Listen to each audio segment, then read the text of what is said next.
Hi, we're Rage Badger Gaming, and today we're going to be doing a deep dive on the Tinkerer. Pew.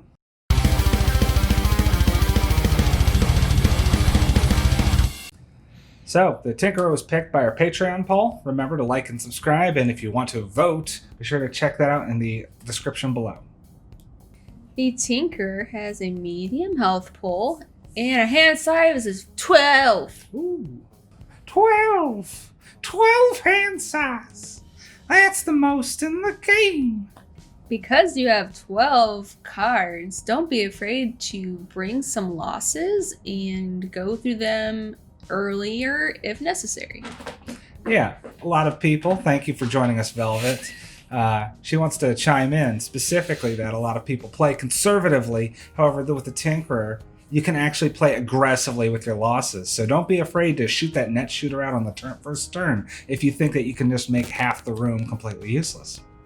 Bring some healing and don't lean on being a primary healer because you also have debuffs, which makes it easier for your allies. Yeah, so we're going to actually be bringing some immobilize and stunning on the starting hand, and also another really big component of the Tinkerer is the ability to help your allies either get cards back or get some of their items back on a later card. We'll get to that when they're there. However, basically supporting our allies is a lot of what he's going to be spending most of his time doing.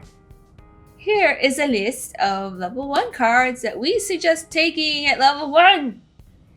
Stunt Shot, for example, is really nice at level 1 to have a stunt. Stuns are the best condition to control an enemy with, given that doesn't matter if they're healing or attacking. They're doing nothing. Having a non-loss ranged stun at level 1 with a good initiative is always a great option. Plus, if you don't need to stun enemies, the bottom half is a very solid move 4.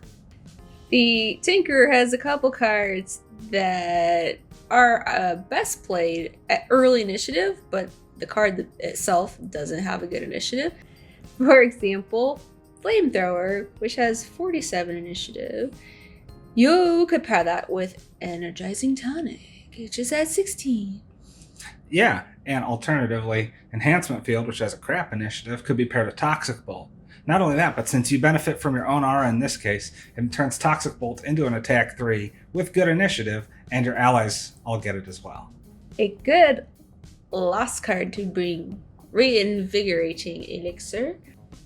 The bottom half of this card, one adjacent ally may recover all of their discarded cards. What sorcery is this? This super stamina potion actually pairs out really well because you lose one lost card, but you already have 12 cards in your hand. So losing one's not a big deal. If you allow an ally not only to not spend a turn long resting, or, they don't actually have to lose the card. They just get everything back. They start their hand over again. That hugely impacts how long they can last in a scenario at the cost of a single Tinkerer loss. Not only that, but you can still bring a productive top half as well. Although I typically hate double losses, Energizing Tonic is actually an incredibly good card.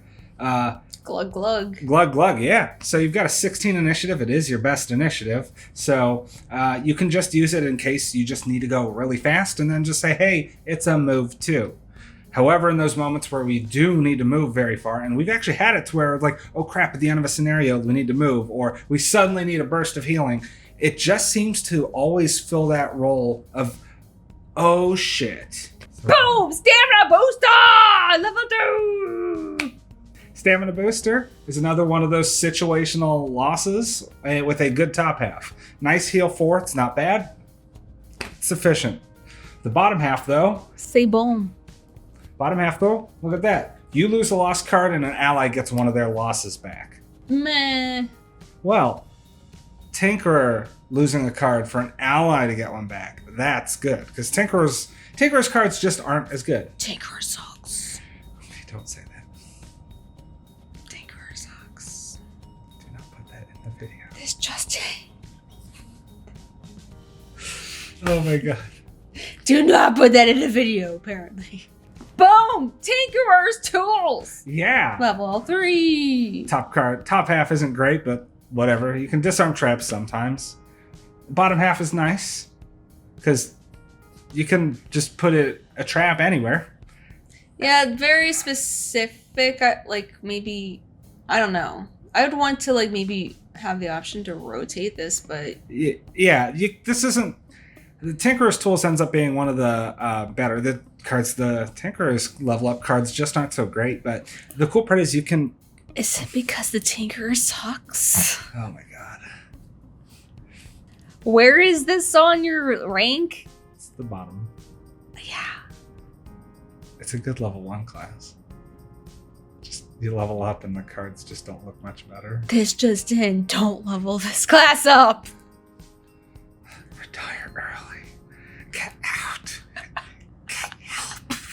This video is just gonna be a roast of the Tinkerer.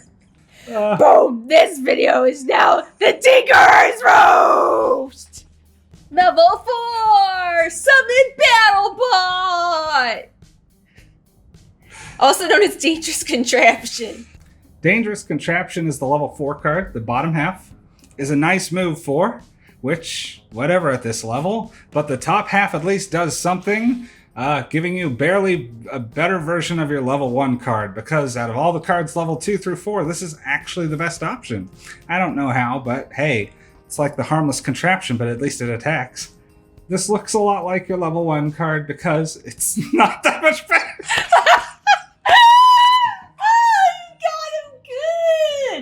Boom, level 5, Noxious Vials. Yeah, not sure why the top half is so noxious, but the bottom half, nice little blow up variant. It's not really, I mean, it's fine for a level 5 card. The top half, however, is really great.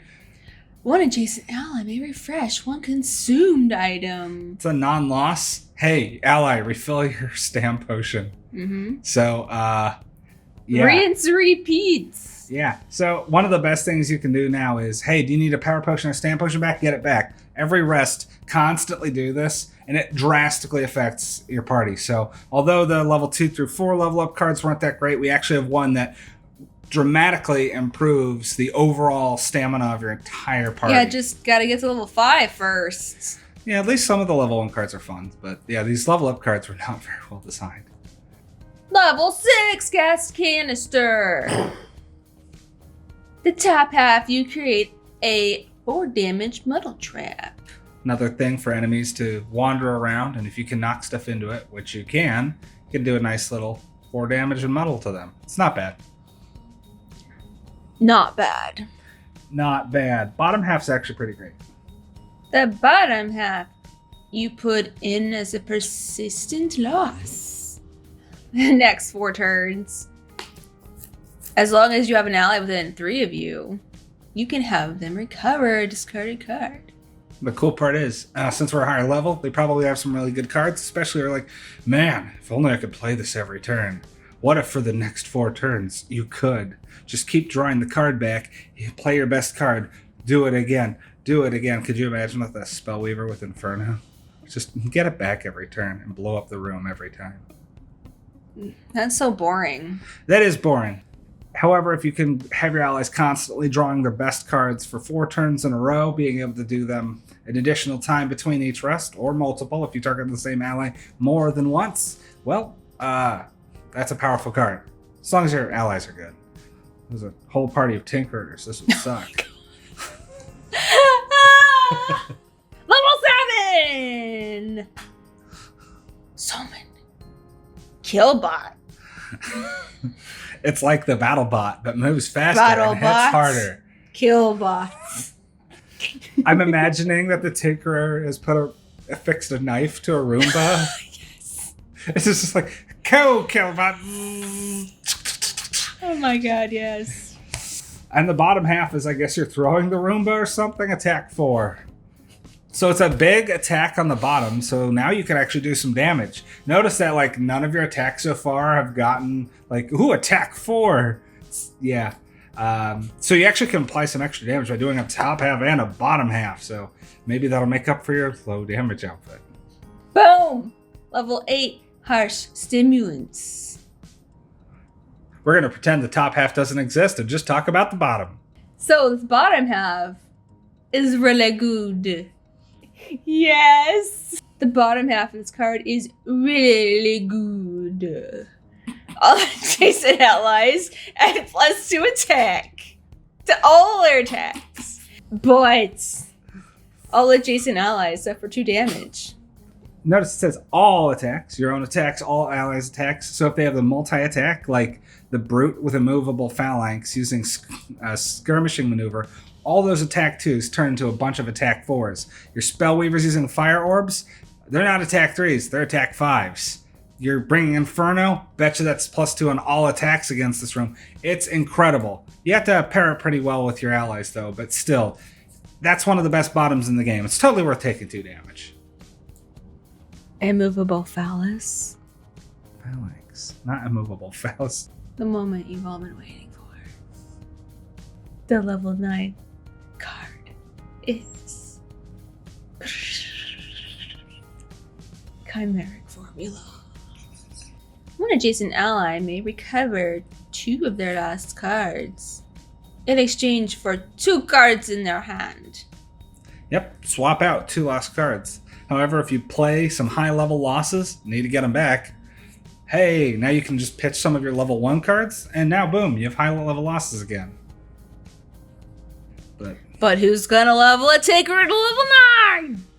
Some people have. I've heard stories. Roasted. But the bottom half, also, you can make infinite combos and other fun, insane things in this game. Do go on. Well, one ally within range 3 recovers 1 lost card to belonging to an ally adjacent to them. You can come up with some insane stuff using just the starters. If you use the Cragheart, he uses backup ammunition. His next 4 attacks, every time he does a ranged attack, he shoots it twice.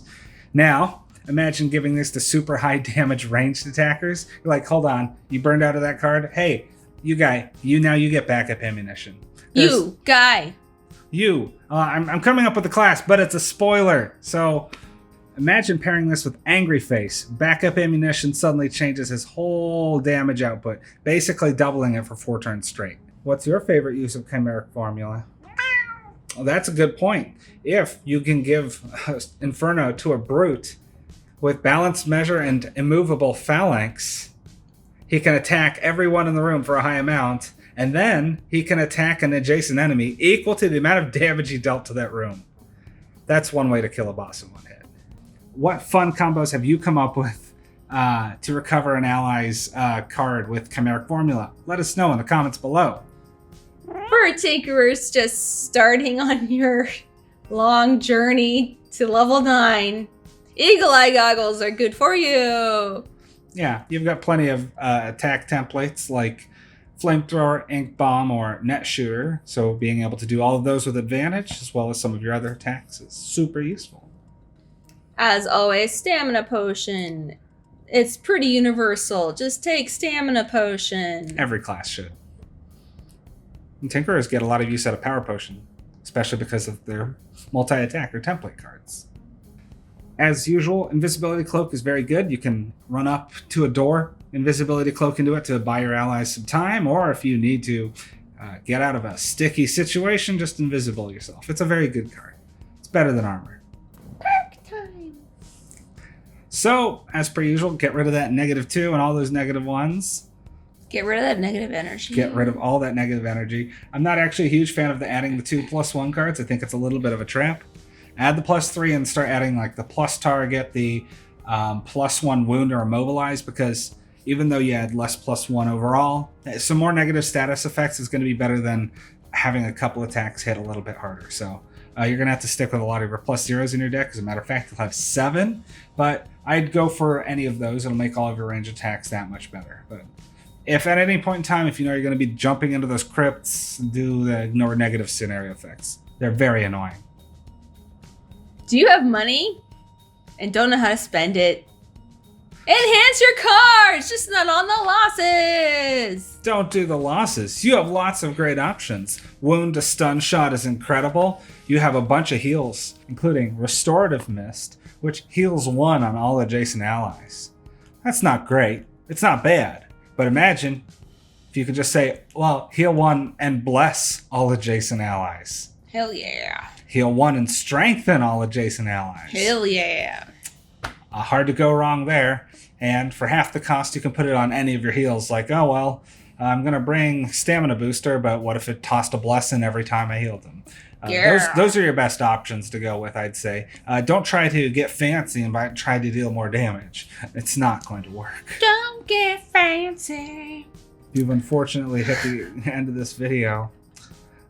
I apologize.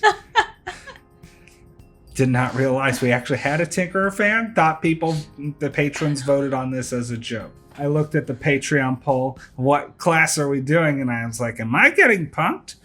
If you're part of the Tinkerer fan club, I'm sorry. As Christmas time approaches, we want you all to know how much you mean to us. Thank you for your support. This is going to be our last guide for the year that shall not be named. And we'll be putting up a poll on Patreon. Get your guys' input on what we should do next. And as always, thanks for watching. Tinkerer sucks.